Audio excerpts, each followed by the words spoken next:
I visited Carnival's private port of Amber Cove in the Dominican Republic, except I wasn't on a Carnival cruise. I went on Royal Caribbean's Freedom of the Seas, and we got rerouted to a place that only Carnival guests usually get to go, and this was really a microcosm of a cruise that was totally different than most I get to take. Just the other week, I went on Royal Caribbean's Freedom of the Seas for a 5-night cruise that would visit Perfect Day at Coco Key and Cozumel, Mexico, except we didn't go to any of those places. It's not unheard of or unusual for cruise ships to get rerouted, but in my case, my itinerary was completely different than what was originally planned. I never could have imagined how many changes this particular sailing would incur, but this is how it goes sometimes. About a week or two before the sailing began, we got an email from Royal Caribbean informing us that our itinerary would be changed. They sent a very cryptic, generic email that didn't specify, but they did say instead of going to Cozumel, we would be going to Puerto Plata in the Dominican Republic.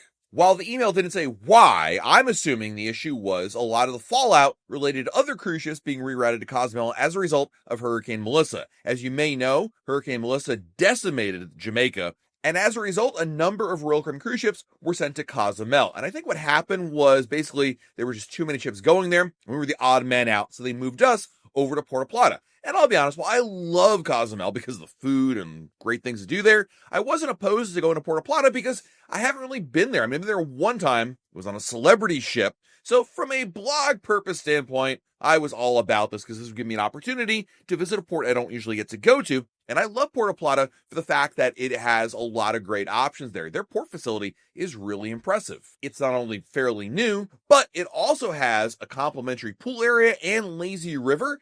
And so for families who are looking for the easy button, I kind of like Puerto Plata for this reason. But beyond that, there's opportunities to do more. In fact, I purchased a day pass to the Iberostar Resort, which is only like a 10-minute drive from the port, which is great. And this is an all-inclusive day pass that included not only a hotel room, but also access to the pool, to the beach. And I figured if I was in the Dominican Republic, I wanted to go beyond simply the port area. I've done that before. This time, I wanted to see more of what the DR has to offer. But before I got there, I had to actually get on board the ship. And yet again, there was another change. While this cruise was going out of Miami, we weren't going out of Terminal A, which is, of course, Royal Caribbean's cruise terminal there. Instead, we were going out of Terminal AA, which is MSC's cruise terminal. So for the first time ever, I was sailing out of an MSC terminal, which felt super weird. Now, this is a brand new cruise terminal, so it's not like it was a bad experience at all, but being MSC, everything they do seems to copy Royal Caribbean, or at least try to copy Royal Caribbean, and very much it felt like a ginormous terminal. I mean, they had really high ceilings, and like the boarding area felt like a gate at an airport.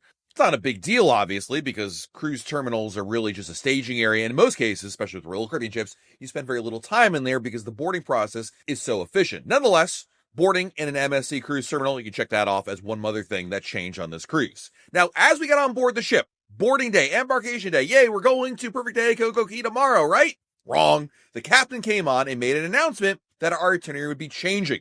Due to a cold front that was moving through Florida and the Bahamas, we would be unable to go to Perfect Day. In fact, Royal Caribbean shut the port down. It's not because the cold front was cold per se and the weather was too chilly. Rather, with a cold front, it brings a lot of wind. And when you bring in wind to the experience, what happens is that kicks up the waves. And if the waves and the wind are too strong, a cruise ship cannot safely dock, and that was the problem. What surprised me about this was that they made the change at the very last minute. Going back a few days before this, Wonder of the Seas, which was scheduled to be in port with us at Perfect Day Coco Key, sent an email to their guests informing them they would not be going to Perfect Day Coco Key and instead would be going there on a different day. At that point, I thought, okay, well, our email will be coming soon, right? Never came. And then the day of, we got an announcement that we would now be going there. But instead, we'd be visiting Amber Cove. And that got a lot of people scratching their heads because I was like, wait a minute, isn't that Carnival's only port? Carnival operates a variety of private islands and private ports. And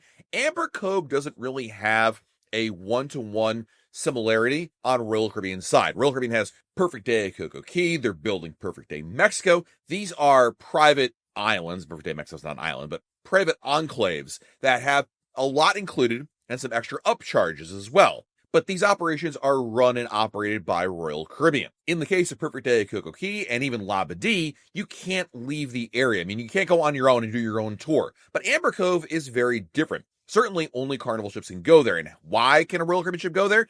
I have no idea. Clearly, Royal Caribbean Carnival worked some sort of deal out there, which was lovely. We got to go somewhere else. But Amber Cove is actually located in Puerto Plata. So if you look at a map, Puerto Plata and Amber Cove are pretty much like 15 minutes away from each other. So when we left Puerto Plata, we traveled, I don't know, did circles in the ocean and came right back in there. But nonetheless, it's just a different port facility for Carnival ships. The big difference, though, is that this is a private port, not a private island like maybe Celebration Key, which Carnival recently opened up. Honestly, Amber Cove felt more like Costa Maya than Perfect Day at Coco Key or La Biddy or any other private destination I've ever been to. Carnival owns the area, but they basically lease everything out. It's not operated by Carnival. Everything is third party. So essentially what it is a glorified private cruise port, but you're free to go and do your own thing. And even while you're there, it's all vendors that operate it. As an example, they had a Nathan's hot dog cart, which, listen, I like a Nathan's hot dog as much as anybody, but it's not a, Carnival run operation. The pool and the lazy river are private things as well. The thing that I really did like about Amber Cove was the pricing, quite frankly. You can get cabanas for at the most $500, which in Royal Caribbean is unheard of these days because most cabanas are easily $1,000, $2,000, $4,000. But here in Amber Cove, it was very affordable. The water slide was $6 a ride. This was very refreshing, considering what I'm used to at Perfect Day at Coco Key or even La Biddy. I was really surprised, actually. There was one feature really missing, and that was beach access. Amber Cove has that pool, but no beach. So if you want to go to the beach, you'll need to book an excursion to go there. I was kind of surprised. I mean, technically, the over-the-water cabanas did offer, water, but not a beach. So it was interesting there's no ocean access with this place. Probably the big question, though, that a lot of friends reached out to me about was did the Carnival people treat you well? Were you ostracized? Were you yelled at? And truthfully, I really don't think the Carnival people really picked up on it. I mean, most cruisers have no idea about the nuances of cruise private destinations. A lot of people on my ship had never even heard of Amber Cove, which might make some sense because they're Royal Caribbean cruisers, maybe to some extent, but most people don't understand that. And when I got into the pool, and I was wearing, by the way, a Royal Caribbean hat, not one person's, made a dirty look at my direction or said anything to me. I think most people are kind of in their own little zone. So it really didn't feel like I was in enemy territory, or maybe I was on a team that was at an away game playing at someone else's field, and the hometown fans are giving me all sorts of flack. It really wasn't like that at all. It felt a little surreal, though, being in a Carnival port. But I really do suspect most people on my ship really had no idea what was going on or that it was a Carnival port unless they were told by somebody else, because I overheard a lot of different comments from folks who were just asking what there is to do there.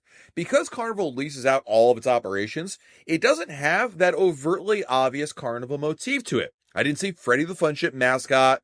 Shaq wasn't there to give me a chicken sandwich or anything like that. There wasn't that much that actually screamed Carnival. As a lifelong Royal Caribbean cruiser, I was struck more by how there wasn't a true similar product from my preferred line. It's not a bad thing, by the way. It just was interesting to me that Royal Caribbean has private destinations in Coco Key and La Biddy, but you really can't leave those places. And a lot of the food and drink is included, and it's also run by Royal Caribbean, but that's simply not the case in Amber Cove. Truly, it felt like Taino Bay's port was an attempt to actually copy Amber Cove because Taino Bay opened up after Amber Cove, and Taino Bay has a free pool and a lazy river. That's probably not a coincidence, along with extra cost restaurants and bars. Plus, you can leave Taino Bay on a tour, but Taino Bay isn't exclusive to Royal Caribbean. I'm not sure I'll ever have a chance to try Amber Cove again, but it was really nice just having an easy day to relax in port or bypassing it all and heading out to something to try else out in the Dominican Republic. Overall, it was, as I mentioned, surreal, weird, being in a Carnival place, and I didn't think I'd be on a Carnival private port at some point this year, but here I was, and it's certainly an interesting experience. Let me know in the comments below, have you ever been on a cruise where your complete itinerary was changed up, and not so much because of a hurricane, but just other mitigating factors? That definitely was also a newbie for me. While you're down below our video, hit the like button, subscribe to our channel, and turn on notifications. That way YouTube lets you know when we have a brand new video to share. This has been Matt from RoyalCaribbeanBlog.com, and we'll talk again real soon.